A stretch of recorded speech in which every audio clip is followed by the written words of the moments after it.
you can't come up yet, Jane. I know you're eager. She's chomping at the bit. Special thanks to our sponsors tonight, who couldn't do it without you. Vicky, your doll, Party Time Catering. Fabulous food tonight. She has generously donated much of the food, the linens, the bartender, and she has done that for the last 1 year. So thank you so much, Vicky. Our sponsors from Bedbar, Stephen and Sherry Stone, thank you so much. If you're here, and I believe you are, there you are, thank you so much. Bank of America, John McLean, Denise Silverman, State Serve Medical, Keenan Paul, Carol Cook and Joanna Freeman. I understand you are here tonight. Wave your hands. Thank you so much. Cruiser and Forest Products, Greg Cleveland, who's also our board treasurer, Greg.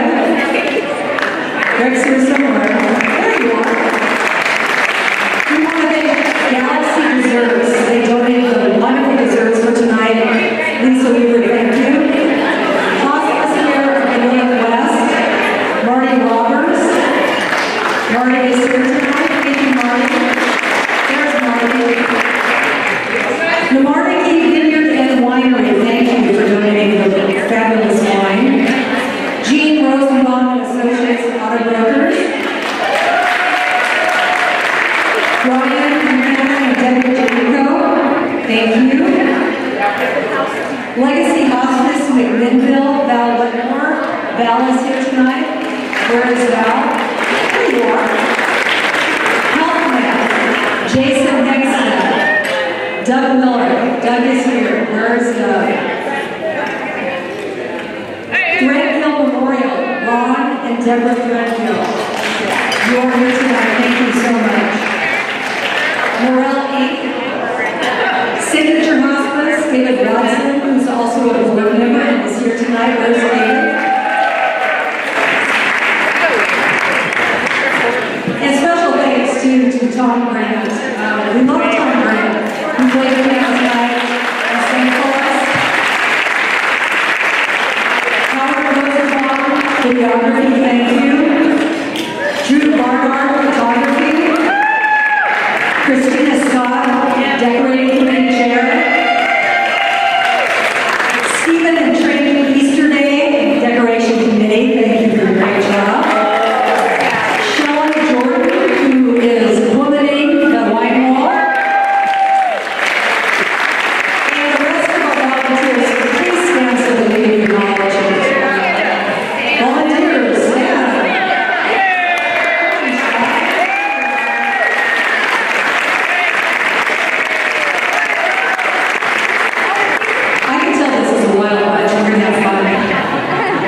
Gene Rosenbaum is the Executive Director of the Pacific Northwest Hospice Foundation. She graduated with a master's degree in counseling and has, and I know you won't believe this because she looks so very young, 36 years of experience in medical PR, advertising, marketing, management, and commercial photography. She's a fantastic photographer. Her former positions included Director of Public Relations at Holiday Park Hospital and Director of Marketing at Signature Hospital, or Hospice, Signature Hospice. Gene incorporated the Pacific Northwest Hospice Foundation in July of 2010 and has been funding hospice patients in need since December of that year.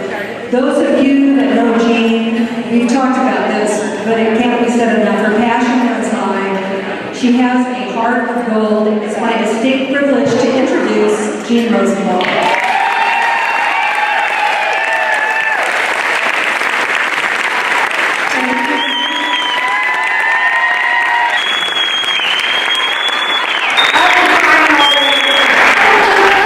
If I can get through this without crying, it will be a miracle. I'm so moved by how many people showed up tonight. It's just overwhelming. As you'll hear later, how important this all is for the patients. It's just amazing. I want to share with you one great piece of news, and and that is that as of last night, we had enough from our sponsors that the entire event has been covered. So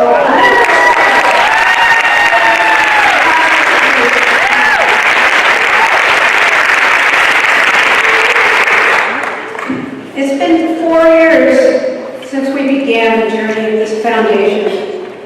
In that time, we felt the huge impact that we made on the lives of people in their final journey. And just this last year, we funded 61 patients with your generous donations.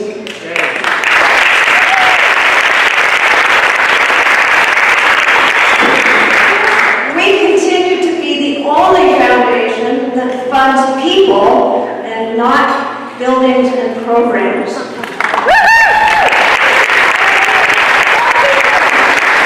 currently funding 14 hospices in Oregon and Southwest Washington. And we hope to grow that in the next year, moving on up into Washington and building our Pacific Northwest Hospice Foundation. So we hope to cover the whole Pacific Northwest in time. I'd like to take a moment to introduce and thank my board of directors, and if you'll come up as I read your name. Sherry Twerkson.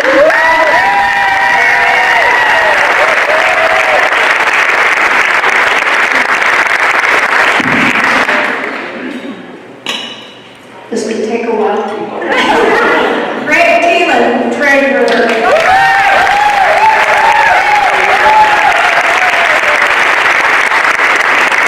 Diane Henley, secretary.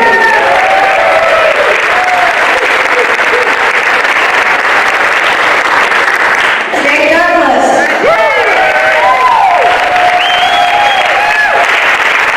Sarah Rubinstein.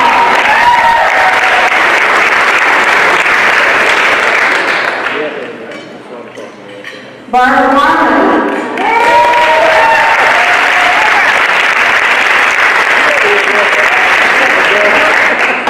David Watson.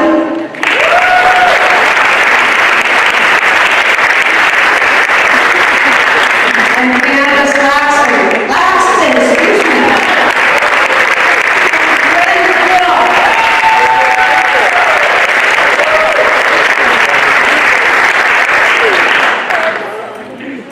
Thank you all. Appreciate it.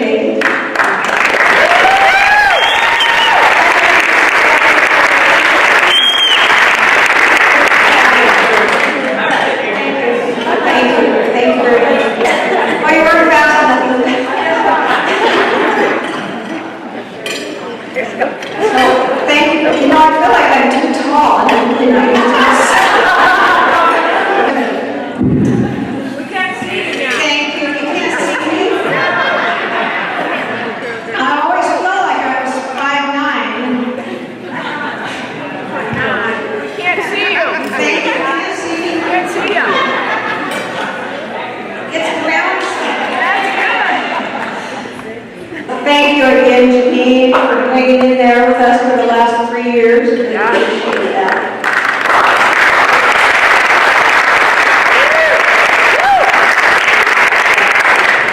Now it's time for Phoenix. 3 years ago,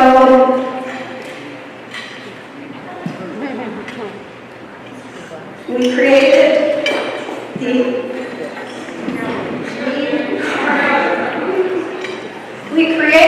the Dr. Edward E. Rosenbaum. Jean?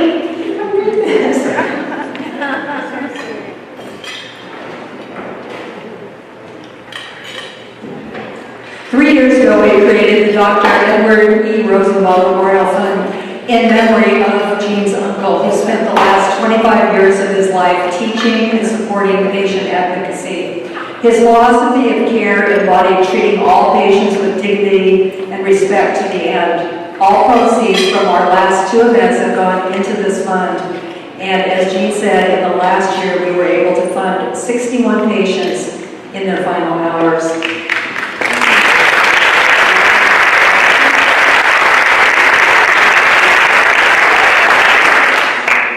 Each year, we give the Edward E. Rosenbaum Hospice Life Award to a very deserving individual who has greatly helped in the advancement of hospice through their dedication to the philosophy.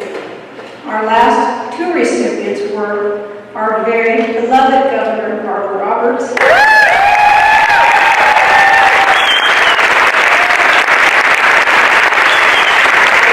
and Kay Kirkbride, who started Care Partners in Hillsborough. All right.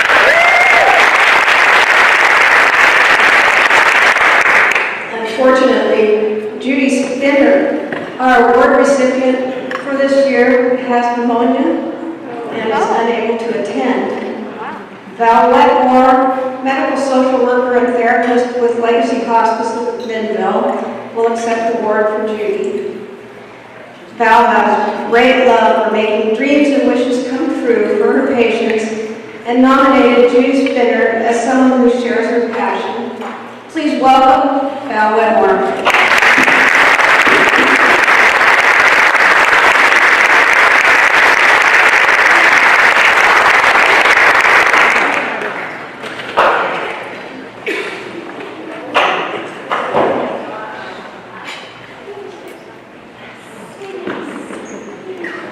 I want to introduce Shelley Wagner. This is our volunteer coordinator, and I'm going to let her talk a little bit about Judy.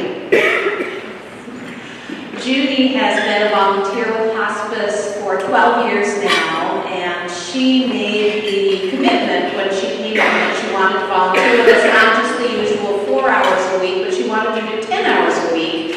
And so she has volunteered with us in the office and in making bereavement calls and also visiting patients in their homes, and has just been a wonderful part of our community. I inherited her when I came into this position 10 years ago, and she's been a blessing that entire time.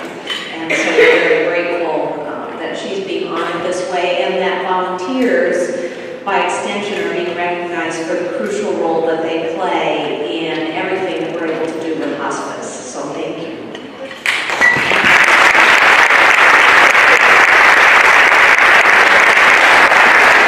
So if you're in McMinnville, like I am every day, from Tigard and then home again, you might see Judy Spinner with her Legacy t-shirt on and her name tag.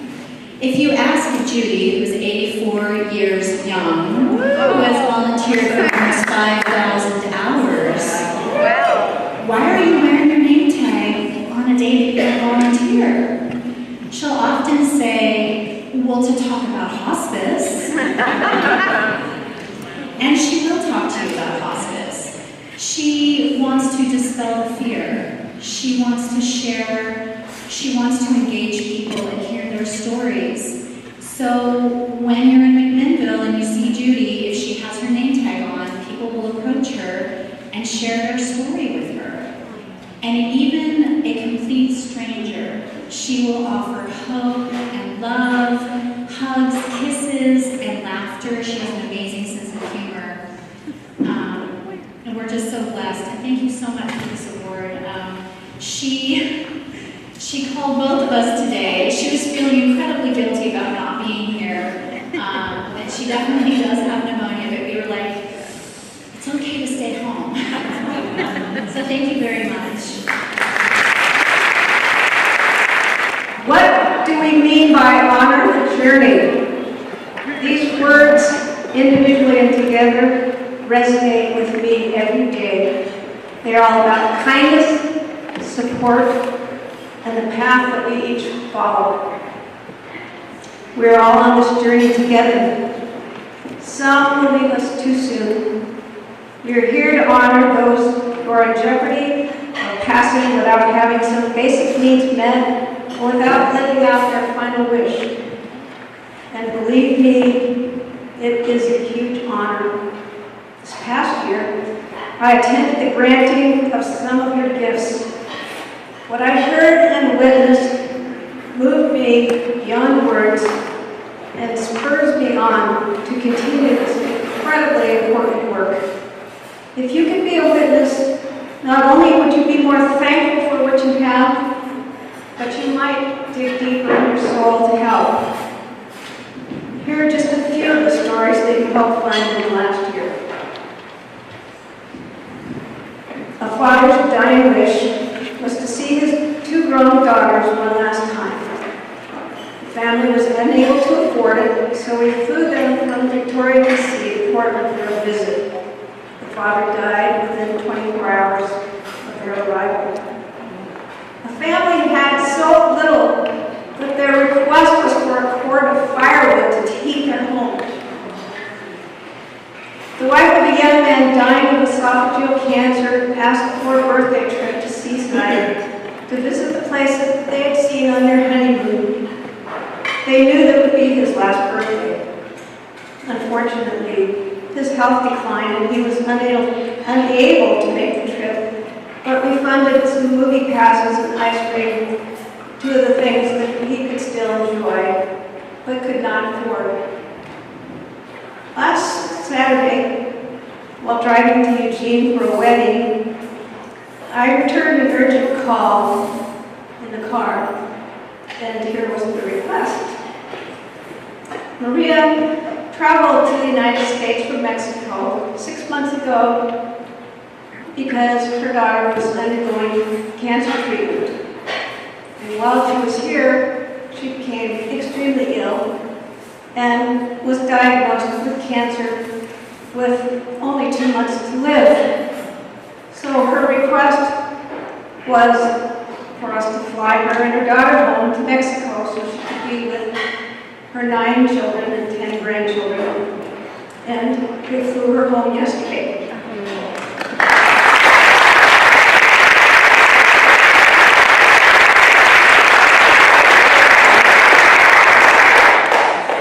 The dichotomy of the day struck me as one life was ending while 2 others were just beginning their journey together.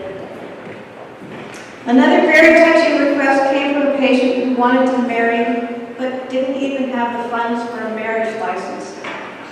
Because the patient was so near death, the chaplain requested of the state to bypass the 3-day waiting period, and we were able to purchase the marriage license, and they were married, and he passed away the next day. The patient and his spouse had been married for more than 30 years, remaining deeply in love. As his health was declining rapidly, we planned a very special evening for the couple, a favorite meal with candlelight, flowers, and music. My final story is about Marilyn, who was a spunky, fun, bright, independent woman. One of the hardest things for her was giving up driving. We gave her the cab fare to go wherever she wanted, and she wrote me the most beautiful letter.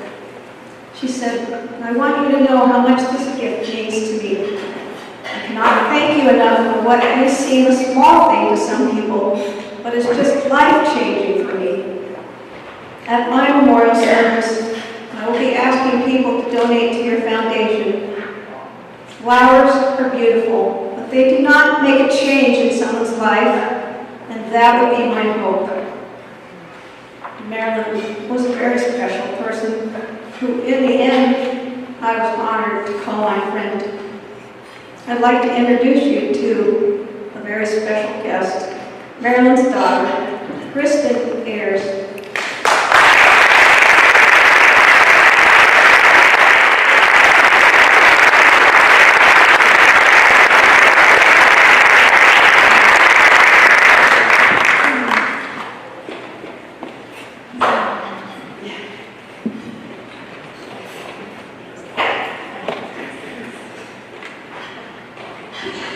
I'm not much of a public speaker, but when Jean asked me to talk about my mom and what a donation meant for her, I can't say no. Okay, can you hear me now? Yeah. Okay. Talking about my mom, her life, her cancer journey, her death is something I've done a lot of, and it's an honor to do so tonight. Hear her words. Just I could hear her voice. I think to understand why a small gift of money for cat there could have meant so much, you need to understand my mom a little. My mom, ever since I can remember, was an incredibly charitable person. She didn't have a lot of money, being a single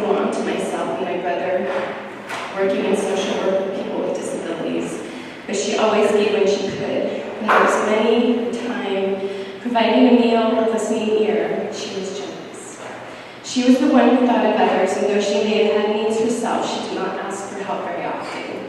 It wasn't a pride thing. I think she just always felt like there were other people who needed it more. While thanking people on her Caring Bridge site for messages, letters, and cards she had received, she wrote, "I am quite humbled and overwhelmed by this outpouring of love. Even though difficult, we must be willing at times to be the receiver rather than the giver."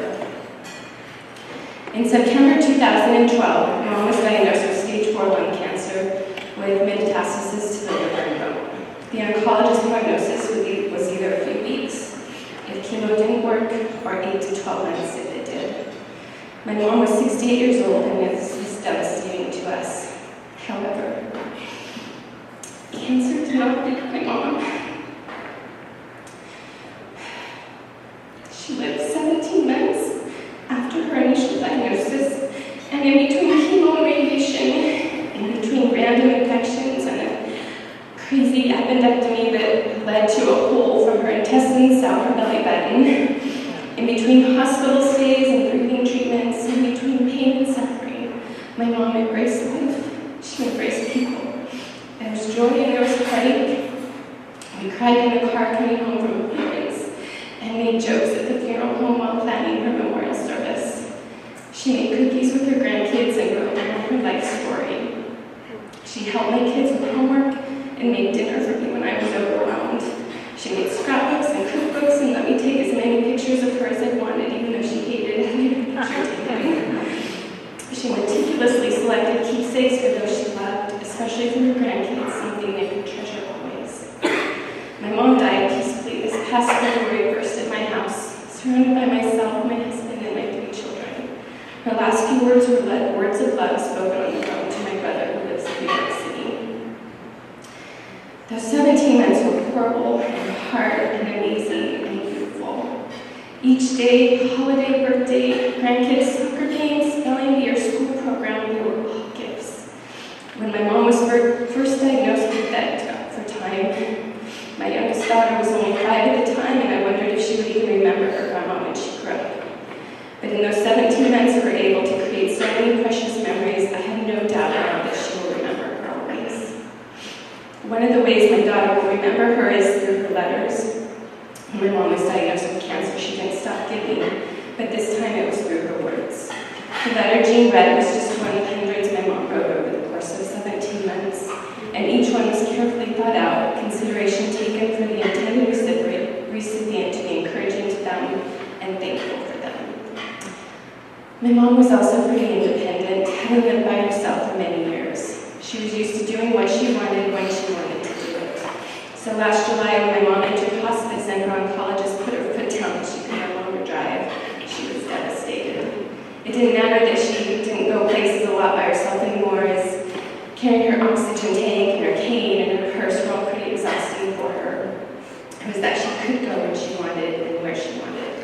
Otherwise, she had to rely on me, and she already felt guilty with how much I did for her. She didn't want me to have to do more, even though I would have done anything for her. She always felt like she had to rush when I took her shopping because she thought she was taking my time away from my family.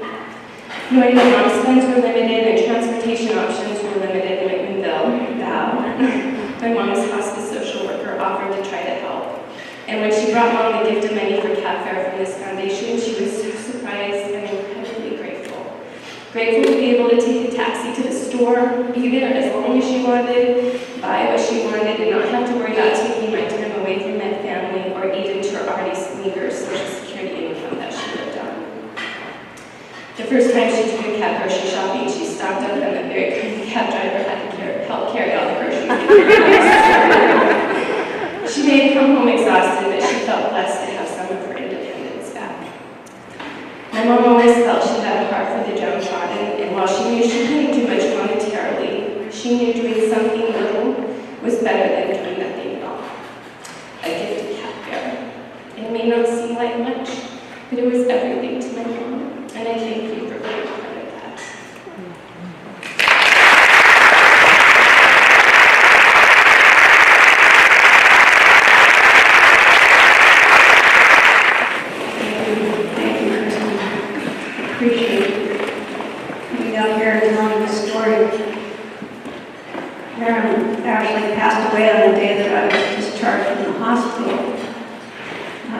devastated that I couldn't come to her memorial service.